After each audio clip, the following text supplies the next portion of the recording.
11वें अध्याय की चर्चा हमने प्रारंभ की। 33वां अत्यंत महत्वपूर्ण श्लोक जिसकी चर्चा चल रही है, तस्मात् उत्तिष्ठ यशो लभस्व जित्वा शत्रुन् भुंक्ष्व राज्यं समृद्धं मयैवैते नियता पूर्वमेव निमित्त मात्रं भव सव्यसाचिनो।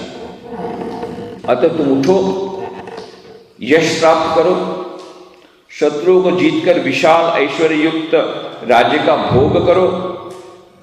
मेरे द्वारा ये लोग पहले ही नियत हो चुके हैं। दोनों हाथों के द्वारा समान रूप से तीर चलाने में समर्थ है अर्जुन, तुम निमित्त मात्र बनो। तो इसमें मानो भगवत गीता में इस श्लोक में हम बहुत बड़ा संदेश पाते हैं, प्रत्येक व्यक्ति के लिए पाते हैं। एक आध्यात्मिक साधक के लिए भी यही कहा गया, उठो, जागृत हो जाओ, अपनी चेतना को जागृत करो, तमोगुण का त्याग करो, साधना में लग जाओ। और साधना में लगने के समय यह डर लगता है, आध्यात्मिक साधक जब आगे बढ़ता है तो अपने मन के भीतर में जब हजारों जन्मों के संस्कारों का जब वो अनुभव करता है, काम, क्रोध, लोभ, मोह, मद, मत्सर, तो वो घबरा जाता है। जिस प्रकार से अर्जुन घबरा गया था, अपने ही खुद के संबंधियों को शत्रुओं के रूप में देखना कितना कठिन, जिनको हम स्वयं अपना मानते थे, अपने संबंधी, अपने खून के सगे, ये ही हमारे सामने लड़ने को प्रस्तुत है। हमने इन इच्छाओं को संजो कर रखा था, उसका बहुत लालन पालन किया था। उन इच्छाओं के विरुद्ध अब हमें जाना है, शत्रु मान करके उनसे युद्ध करना है। कितना कठिन। तो काम, क्रोध, लोभ तो ऐसी वस्तु है, लोभ किसको बोलते हैं कि जिसके प्रति हमारा बहुत लोभ हो। उस लोभ का त्याग कैसे करेंगे? लोभ का मतलब ही होता है उसको हम पाने की इच्छा करते हैं, तभी तो उसका लोभ है। लोभ को कैसे त्याग कर सकता है? कोई नहीं कर सकता। लोभ का मतलब ही होता है उसको पाने के लिए, लोभ जिसको है उसी का नाम लोभ है। और उस लोभ का त्याग नहीं किए बिना यदि ईश्वर की प्राप्ति नहीं होगी तो हमारे लिए तो असंभव बात है। लोभ का कैसे त्याग करें? काम का कैसे त्याग करें? इच्छाओं का कैसे त्याग करें? ये तो हमारे अपने हैं। अरे इनसे हमारा कितना प्रेम है। लोभ को तो हम कितना प्यार करते हैं, काम को कितना प्यार करते हैं। हमारे खुद के संबंधी हैं, उनके सामने लड़ाई करना, उनको त्याग देना, लोभ को त्याग देना। ये जब एक साधक इसके बारे में सोचता है तो सिहर उठता है और अर्जुन के समान बोलता, मैं युद्ध नहीं करूंगा, जैसा हूं वैसे ही चलो, मुझे ईश्वर प्राप्ति वगैरह कुछ नहीं चाहिए, झंझट में नहीं फंसना है। बेकार इनके साथ क्यों युद्ध करें? ये अपने आदमियों के साथ कौन युद्ध करे? ठीक है, लोभ, काम, क्रोध, लोभ, मोह, ये सब रहे, इनका हम लालन पालन करेंगे और वो जैसा बोलते हैं ऐसा करेंगे, वो जैसा नचाएंगे ऐसा नाचेंगे। उसमें कोई प्रकार का ये मानो नदी की धार के साथ बांध नहीं जाने का है। नदी की धार के विरुद्ध जाने की बात, तैरने की बात नहीं है। तो हमें बहुत अच्छा लगता है और हम सो जाते हैं। तो भगवान श्री कृष्ण कहते हैं, तस्मात् उत्तिष्ठ, उठो, ये मोह की निद्रा त्यागो, उठो, युद्ध करो, यश को प्राप्त करो। क्या यश की बात करते हो भाई? इसमें तो जीरो पर आउट हो रहा हूं, हर एक इनिंग में जीरो में आउट हो रहा हूं, और तुम बोल रहे हो यश प्राप्त करो। नहीं होगी, सेंचुरी होगी, डबल सेंचुरी होगी, लगे रहो। बोले मेरे को तो इम्पॉसिबल लगता है। बोले मैंने सेंचुरी कर डाली है, तुझे केवल बैटिंग पर करना है, मैंने रिकॉर्ड बना के रखा है तेरे लिए। ये सब शत्रुओं का मैंने वध कर डाला है। निमित्त मात्रम भव सव्य, तुझे तो निमित्त मात्र बनना है, इनका वध तो मैंने पहले ही कर डाला है, पर क्रेडिट तुझको दे रहा हूं। काम मैंने किया है, क्रेडिट तुझको दे रहा हूं, तू क्रेडिट ले ले। कितनी बड़ी बात! ये आध्यात्मिक साधक के लिए बड़ी बात की पहली बात है, पहला संदेश, उठो, मोह निद्रा को त्यागो, युद्ध के लिए प्रस्तुत हो जाओ, जड़ता को त्याग दो, तमोगुण को त्याग दो और साधना में आगे बढ़ो। संशय मत रखो कि मैं जीतूंगा कि हारूंगा, क्योंकि तुम यदि खेलोगे तो तुम हारने ही वाले हो, निश्चित है। पर भगवान यदि खेलेंगे तुम्हारे बदले तो तुम्हारी जीत निश्चित है। उनको बागडोर सौंप दो और तुम केवल मुखौटा रहता है, मुखौटे के समान रहो, उनको बागडोर सौंप दो। वो युद्ध करेंगे तो ईश्वर युद्ध जब करते हैं तो वो अवश्य जीतते हैं, उनके सामने जीतने वाला कोई नहीं है। If God B with us, who can be against us? And if God be not with us, who can be with us? यदि ईश्वर हमारे साथ है फिर हमें डरने की क्या आवश्यकता है। भगवान कहते हैं मैं हूं ना, तुम क्यों चिंता करता है। चिंता इसी बात की है ना, ये शत्रु का तो युद्ध नहीं कर पाएगा, उनको जीत नहीं पाएगा, इनको मार नहीं पाएगा। पहले मैंने मार डाला है, देख विश्व दर्शन दिखा दिया, तुझे तो निमित्त मात्र बनना है। निमित्त मात्रम भव सव्यसाची। तो एक आध्यात्मिक साधक के लिए कितने बड़े महत्व की बात है कि हमें हमारे जीवन का उद्देश्य है यंत्र बनना। सकली तोमार इच्छा, इच्छामयी तारा तुम्ही, तोमार कर्म तुम्ही करो मां, लोके बोले कोरी आमी। बंगला में बहुत अच्छा गीत है। सकली तुम्हारी इच्छा, मां सब कुछ तुम्हारी इच्छा से होता है। इच्छामयी तारा तुम्ही इच्छामयी हो, तुम ही इच्छामयी हो, तुम्हारी इच्छा से सब कुछ होता है। इस संसार में जो कुछ होता है तुम्हारी इच्छा से होता है। सकली तोमार इच्छा, इच्छामयी तारा तुम्ही, तोमार कर्म तुम्ही करो, लोके बोले करिया। काम तो सब तुम करती हो, लोग बोलते मैंने किया। हम लोग तो केवल निमित्त मात्र हैं, यंत्र स्वरूप हैं। असली काम तो जगदम्बा ने किया, ईश्वर ने किया। आमी यंत्र तुम्ही यंत्री, आमी रथ तुम्ही रथिमा। मैं तो यंत्र हूं, तुम यंत्री हो। मैं मशीन हूं, तुम मशीन ऑपरेटर हो। जैसा चक्का चलाती हो मशीन ऑपरेटर, मैं तो चलता हूं, तुम चलाने वाली। मैं तो मात्र यंत्र हूं, तुम यंत्री हो। मैं रथ हूं, तुम रथी हो। मैं तो रथ हूं, रथ निर्जीव है, चलाने वाले, रथ को चलाने वाली हे मां तुम हो, हे ईश्वर तुम हो। जैसा रथ चलाते हो चलाते हो। और आमी घोर तुम्ही घोरणीमा, मैं घर हूं, तुम गृहिणी हो, मैं गृह हूं। तो ये जो यंत्र स्वरूप बनना, ये साधक का सबसे बड़ा एक पुरुषार्थ। क्यों पुरुषार्थ? अपने अहम को छोड़ना भी एक बहुत बड़ा पुरुषार्थ है। ऐसे ऐसे नहीं छूटता है। खूब कठोर परिश्रम के बाद, कठोर पुरुषार्थ के बाद शरणागति का भाव आता है। शरणागति ऐसे ही नहीं आ जाती। शरणागति का भाव, शरणागति आ गई तो सब कुछ आ गया, पर शरणागति का भाव ऐसा नहीं होता है। उठा पटक करते करते करते करते जब थक जाते हैं तो वो शरणागति का भाव आता है। पहले पुरुषार्थ करना पड़ेगा, do your best then leave the rest. तो डू योर बेस्ट तो हमको करना ही पड़ेगा। क्यों?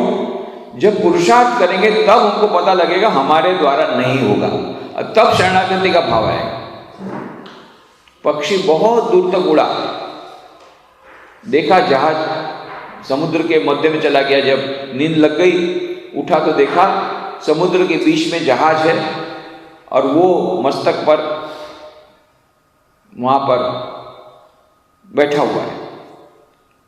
अब क्या करें? यहां तो खाना तो मिलेगा नहीं। पूर्व की तरफ दौड़ उड़ उड़ के गया, कहीं किनारा मिल जाए। किनारा नहीं मिला, वापस आया पक्षी, फिर मशतूल पर बैठा। पश्चिम की तरफ गया, बहुत उड़ा, नहीं मिला किनारा, वापस आया। उत्तर की तरफ गया, बहुत दूर तक गया, नहीं मिला, वापस आया। दक्षिण की तरफ गया, वापस आया। चारों किनारों पर बहुत उड़ करके चल गया, अब पंख भी थक गए थे और चारों दिशा तो हो गए, अब पांचवी तो दिशा है ही नहीं। तब उसने क्या सोचा, मेरे द्वारा नहीं होगा, अब ये जहाज जब किनारे में पहुंचेगा तभी मुझे अन्न मिलेगा। चुपचाप शांति से बैठ गया। ये है शरणागति। ये शरणागति पहले नहीं आएगी, उत्तर दक्षिण पूर्व पश्चिम सब जगह जाना पड़ेगा, अपने पंखों को थकाना पड़ेगा, तब जाकर के सच्ची शरणागति आएगी। सब लोग कहते बस शरणागति हो गया तो हो गया, निमित्त मात्र भव सव्यसाचिन, हमको तो निमित्त बनना है, भगवान ने सब काम कर डाला, आनंद करो, खाओ पियो मौज करो, भगवान ने सब कर डाला है। जैसे एक विद्यार्थी बोलता है संस्कृत नहीं मालूम है, अरे पढ़तव्यम तो भी मर्तव्यम, न पढ़तव्यम तो भी मर्तव्यम, तो काहे को पढ़तव्यम, काहे को न टीवी देखी तव्यम। अरे पढ़ोगे तो भी मरोगे, नहीं पढ़ोगे तो भी फेल होगे, पढ़ोगे तो भी फेल होगे, फेल होना होगा तो, अब पास होना होगा तो नहीं पढ़ोगे तो भी पास हो जाओगे, और फेल होना होगा तो पढ़ोगे तो भी फेल हो जाओगे, तो काहे को पढ़तव्यम, काहे को न टीवी देखी तव्यम। टीवी देखो, पर ये का बात यहाँ पर नहीं है। निमित्त मात्र भव सव्यसाचिन, तुम यंत्र स्वरूप बनो। ये सच्चा शरणागति का भाव तब आएगा जब हम पुरुषार्थ के द्वारा अपने पंखों को थका देंगे, तब सच्ची शरणागति का भाव आएगा। शरणागति ऐसे इतनी सरल नहीं है शरणागति का भाव। अंत में 28वें अध्याय में फिर से शरणागति के भाव की बात होगी, आएगी बात। राजा जनक को अष्टावक्र ने ज्ञान दे दिया, अद्वैत का ज्ञान, और राजा जनकपुरी जाने के लिए तैयार हुए। घोड़े पर, घोड़े के जो पैदान रहता है उस पर एक पैर रख दिया। अब घोड़े पर चढ़ने ही वाले हैं कि अष्टावक्र ने, गुरु ने कहा, अरे तुम जा रहे हो, मेरी गुरु दक्षिणा तो दी नहीं, ज्ञान ले लिया। तो जनक राजा ने कहा ठीक है, मैं अपना सर्वस्व आपको सौंपता हूं, मेरा राज्य, मेरे पास जितने हाथी घोड़े जो कुछ है सब, और मैं स्वयं, मैं आपको अपने आप को भी दे देता हूं दक्षिणा के रूप में। याज्ञवल्क्य ने स्वीकार किया। अब जनक राजा एक पैर घोड़ा है, घोड़े के पैदानी पर ऐसे खड़े रह गए। याज्ञवल्क्य का क्यों जाते क्यों नहीं मिथिला? बोले जाने के लिए इच्छा शक्ति चाहिए कि मुझे जाना है। मैंने तो अपना स्वयं सर्वसमर्थ आपको दे दिया, मेरी इच्छा शक्ति भी आपको मैंने दे दी, अब मेरी इच्छा शक्ति हो तब तो मैं ऊपर चढ़ूं। इसको बोलते शरणागति। मैंने जब दे दिया है तो मेरी जाने की इच्छा वो भी तो आपको दे दी है। किसी भी कर्म की इच्छा करने का मेरा अधिकार नहीं है। मैंने अपना सर्वस्व दे दिया, अपना अहंकार दे दिया, अपनी इच्छा शक्ति दे दी, सब आपको शरणागत सबको दे दिया। अब मेरे हाथ में रहा क्या? तो किस प्रकार से मैं ऊपर चढ़ूं? तब याज्ञवल्क्य सुख अष्टावक्र बहुत खुश हुए। अष्टावक्र ने कहा जा, मैं तुझे सब वापस देता हूं, मेरे बदले तू राज चला मेरे होकर के। और फिर जनक राजा जाते हैं घोड़े पर चढ़ करके। तो कहने का मतलब वो शरणागति का भाव वो सरल बात नहीं है, पुरुषार्थ के अंत में आता है। तो हमें पुरुषार्थ करना पड़ेगा। इसलिए तस्मात् उत्तिष्ठ, उठो, पहले उठना पड़ेगा, जागना पड़ेगा, पुरुषार्थ करना पड़ेगा, तमोगुण को त्यागना पड़ेगा, मोह की निद्रा को त्यागना पड़ेगा। ये आध्यात्मिक साधक के लिए बहुत आवश्यक है कि लगे पड़ जाना, लग जाना पड़ेगा, पूरे उत्साह के साथ साधना में लग जाना पड़ेगा। ये सोचने से नहीं चलेगा अरे इतने सारे हजारों जन्म के संस्कार, इनके साथ कैसे लड़ूंगा, ये लड़ने का सामर्थ्य तो मुझ में नहीं है, ऐसा करके हताश होकर निराश करके बैठने से नहीं चलेगा। क्या सोचना पड़ेगा?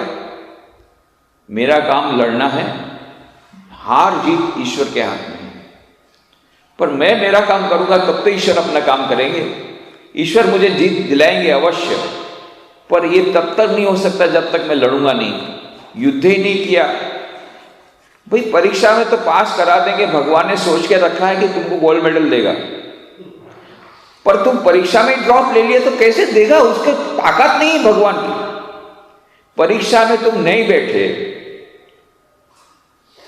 तो परीक्षा में भगवान ने तो सोच ही लिया था कि तुमको गोल्ड मेडल दिलाएगा, तुम बोले मैं परीक्षा ही नहीं दूंगा, तो भगवान बेचारे फेल हो गए। तुमको पास कराने के तो अलग बात रही, खुद ही फेल हो गए। एक आदमी ने बहुत एक कहा, हे भगवान लॉटरी लगा दो, लॉटरी लगा दो, रोज प्रार्थना कर रहा है, आखिर तक वो लॉटरी नहीं लगी, उसका ऐसे ही गरीब रहा। तो भगवान को बहुत गाली देने लग गया, इतने दिन से प्रार्थना कर रहा हूं पर तूने मुझे लॉटरी नहीं लगाई, मैं ऐसे ही कैसे गरीब रहा। तब भगवान ने दर्शन देके कहा, पहले लॉटरी तो खरीद, फिर तो तुझे लगेगी। लॉटरी नहीं खरीदा, बोले मेरी लॉटरी लगा दो, मेरी लॉटरी लगा दो। हे भगवान मुझे परीक्षा में अच्छे नंबर से पास करा दो, भगवान मुझे परीक्षा में, अरे परीक्षा में बैठ तो सही, परीक्षा में ड्रॉप ले लिया, बोलते परीक्षा में पास करा दो, तो कैसे पास होगा? तो भगवान बोलते तुम्हारा काम युद्ध करना है, तो युद्ध तो कर, इन शत्रुओं को तो मैंने मार डाला, तुझे तो केवल यशो लभस्व, तुझे क्रेडिट लेना है, यश प्राप्त करना है, काम तो मैंने कर डाला, पर तुझे कुछ तो कुछ करना पड़ेगा। यह बात बहुत महत्व की है, जहां पर कि हमें भगवान श्री कृष्ण प्रत्येक आध्यात्मिक साधक के लिए बहुत महत्व की बात है। अतः तुम उठो, यश प्राप्त करो, शत्रु को जीतकर विशाल ऐश्वर्य युक्त राज्य का भोग करो। मेरे द्वारा ये लोग पहले ही नियत हो चुके हैं। दोनों हाथों के द्वारा समान रूप से तीर चलाने में समर्थ है अर्जुन, तुम निमित्त मात्रम बनो। तो यह जो उपदेश है भगवान श्री कृष्ण का, यह प्रत्येक व्यक्ति के लिए महत्व का है, चाहे वो आध्यात्मिक साधक हो, चाहे वो बड़ी कंपनी का सीईओ हो, चाहे वो लीडर हो, चाहे वो पॉलिटिकल लीडर हो, चाहे समाज का लीडर हो, चाहे वो खिलाड़ी हो, किसी भी क्षेत्र में हो, विद्यार्थी हो, शिक्षक हो, प्रत्येक क्षेत्र में जो भी व्यक्ति जिस भी प्रोफेशन में है उसके लिए संदेश है। लीडरशिप का बहुत बड़ा पार्ट है। लीडरशिप का सबसे बड़ा पार्ट है कि एक तो हार्ड वर्क करना पड़ेगा, स्मार्ट वर्क करना पड़ेगा, उठना पड़ेगा, जागना पड़ेगा, लेजीनेस को, आलस्य का त्याग करना पड़ेगा, और फिर यश को प्राप्त करने के लिए पूरी मेहनत करनी पड़ेगी।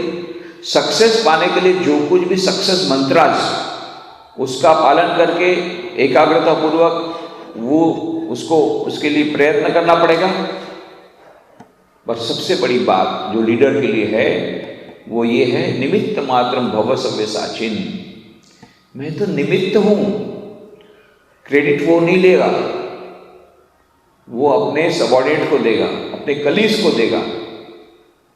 वो यही कहेगा मैंने तो, ईश्वर ने मेरे पास कराया, वो अहंकार उसमें नहीं रहेगा, मैं तो निमित्त हूं। एक बहुत बड़ा पार्ट यहाँ पर लीडरशिप का पार्ट है।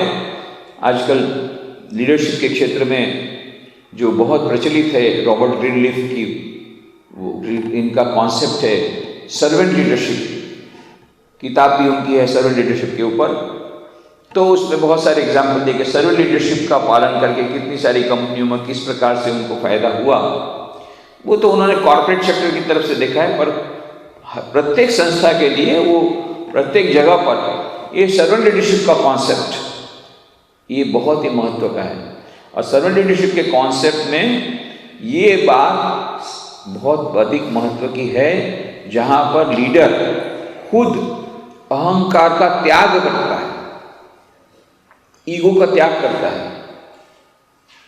कई जगह हमने देखा होगा, आप कहीं पर भी कोई भी एग्जाम्पल देखिए, कई बार अच्छे अच्छे बैट्समैन, अच्छे अच्छे बॉलर जिस टीम में रहते हैं वो टीम हार जाती है, और अचीवर्स बड़े बड़े रहते हैं उसमें, फिर भी टीम हार जाती है। और कभी कभी mediocre batsman, mediocre allrounder, mediocre bowlers ये रहते हुए टीम जीत जाती है। क्यों? Team work. जिस टीम का टीम वर्क ज्यादा होता है वो जीत जाती है। ये प्रत्येक क्षेत्र में ही है। एक बड़ी कंपनी है, वो बड़ी कंपनी में बहुत प्रकार की प्रॉब्लम है, उसमें बहुत रिसेशन आया है, काफी उस प्रकार के रॉ मटेरियल में भी प्रॉब्लम हुआ है, फिर भी वो कंपनी टिक जाती है, प्रॉफिट करती है, आगे बढ़ जाती है। दूसरी कंपनी सब कुछ अच्छा होने के बावजूद, बहुत ज़्यादा उनके पास फाइनेंशियल स्ट्रेंथ होने के बावजूद वो कंपनी डूब जाती है। सीक्रेट लीडरशिप, वो जो जिस लीडर ने टीम वर्क के द्वारा ये काम कराया तो कंपनी आगे बढ़ गई। कितनी कंपनियां लॉस कर रही थी, एक आदमी आया, प्रॉफिट करना शुरू कर दिया। लेकिन कैसे आपने किया? What is the secret? Secret उन्होंने यही कहा, एयर इंडिया जैसी कंपनी लॉस के सिवा उसने कुछ तक नहीं किया अपनी पूरी जिंदगी में। एयर इंडिया ने लॉस, ज्यादा लॉस, कम लॉस और सबसे ज्यादा लॉस, इसी के बीच में सब रहता था वो है। उसमें प्रॉफिट उसने कैसे कर दिया? पैराडाइम शिफ्ट कैसे आ गया? उसने कहा कि बाकी सब कंपनियां बोलती हैं ग्राहक नारायण की सेवा करो, ग्राहक हमारे नारायण है, customer is the king, customer के नारायण की सेवा करो। इन्होंने दूसरा मंत्र लगाया कि ये ग्राहक नारायण की सेवा करने वाला कौन है? हमारे एम्प्लॉयज को खुश रखो, कंपनी आगे बढ़ जाएगी। कंपनी एम्प्लॉयज के लोगों को इतना खुश कर दिया, सब बोलते हैं ये तो हमारी कंपनी है भाई, इस कंपनी को तो प्रॉफिट कराना ही पड़ेगा, ये हमारी कंपनी है। वो जो ओनरशिप का भाव आ गया, सब ने मिल करके उठाया। बस अब कौन तोड़ सकता है? लकड़ी को फट करके कोई भी तोड़ सकता है, पर पूरा लकड़ी का गठरा तोड़ने की ताकत किसी में नहीं है। तो लकड़ी का उसने इतना ही काम किया, जितनी लकड़ियां अलग अलग थी उसको बांध दिया, बस, और कुछ नहीं किया, प्रॉफिट हो गई कंपनी में। तो लीडरशिप का कॉन्सेप्ट कैसे आया? निमित्त मात्रम भव सव्यसाची, मैं निमित्त हूं, काम तो भगवान करने वाला है, कराने वाला कोई और है, हम तो निमित्त हैं। तो ये जब ईगो नहीं रहेगा लीडर में, तब जाकर के टीम वर्क आएगा। सभी लोग बोलेंगे नहीं, हम लोग साथ में मिलकर के क्रेडिट लेंगे। I am not alone, my team has done it. Doctor Kalam, यही उसकी महानता, उनको जो सफलता मिली, no, it is a team work, मेरे खुद की क्रेडिट नहीं है, और जब गलती हुई इट इज बाय मिस्टेक।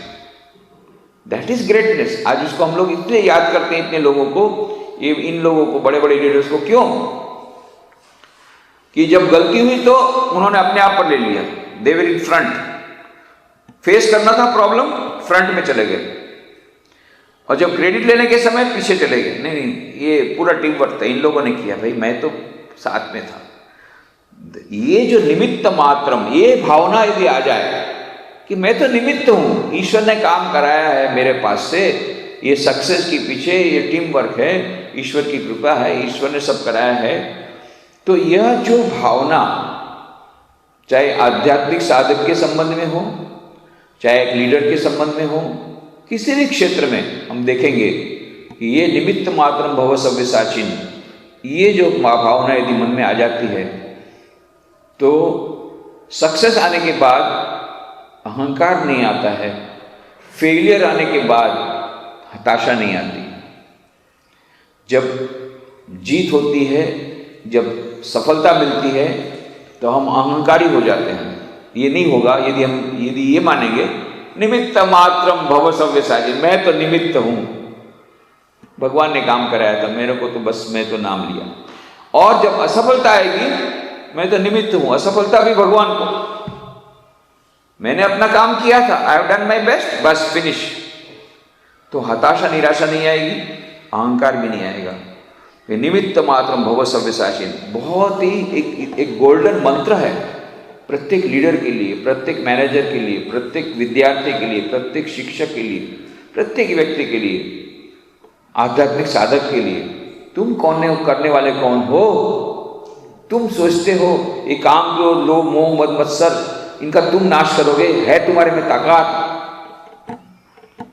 नहीं, ताकत नहीं तो मैं बैठ जाऊं? नहीं, काम तुमको करना है, युद्ध तुम करो। बहुत डर लग रहा है, अरे करो युद्ध, मैं पीछे में हूं ना। बाली को बोला भगवान ने, तू जा आगे। अरे बहुत मारेगा वो। सुग्रीव बोला बाली बहुत मारेगा। अरे तू जा ना, मैं तो हूं ना पीछे। गया बेचारा। अब भगवान बेचारे दोनों भाई समान दिख रहे हैं, अब किसको मारूं? यदि सुग्रीव को बाण लग गया तब आखिर तक इस साजिश में कि इसको मारूं ना उसको मारूं, तब तक मैं, तब बाली ने ऐसा मारा सुग्रीव को, ये वापस आकर के गया। बोले प्रभु आपने कहा था निमित्त मात्रम भव सभे साजिन, तो निमित्त बन, मैं तो उसको मारने वाला हूँ, आपने तो अच्छा हमको ये इतना मार दिया, आपको कुछ किया नहीं।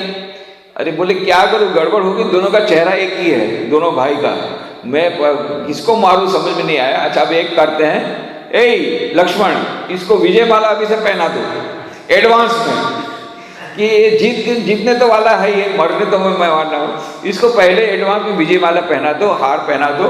वो माला पहने लगे तो माला वाला सुग्रीव, बिना माला का वाली, मुझे पता लगेगा, और तब जाकर के बाली को मारा। तो सुग्रीव को बोला मैं तो मारने वाला हूं, तू तो निमित्त बनने वाला है, जा युद्ध करने। बेचारा बहुत डर रहा था, जाने तेरे केवल युद्ध करना है, मारने वाला मैं हूं। तो यह जो निमित्त मात्र भव सभे साचिन, ये बहुत बड़ा एक हमारे लिए संबल है। हताशा निराशा सब चली जाती है यदि हम केवल याद रखें हम तो निमित्त हैं, ईश्वर करने वाले हैं। If God B with us who can be against us, if God B with not with us who can be with us. ये यदि हम याद रखें, ईश्वर हमारे साथ हैं, कोई भी काम हम करेंगे तो पहली बात तो हमें डर नहीं लगेगा, असफलता मिलेगी हताशा नहीं आएगी, सफलता मिलेगी अहंकार नहीं आएगा। ऐसा बहुत सारा बड़ा सुनहरा मंत्र हमको भगवान श्री कृष्ण अर्जुन के माध्यम से ये आधुनिक मानव के लिए देते हैं। इसके आगे की चर्चा बाद में करेंगे, आज यहीं समाप्त करें।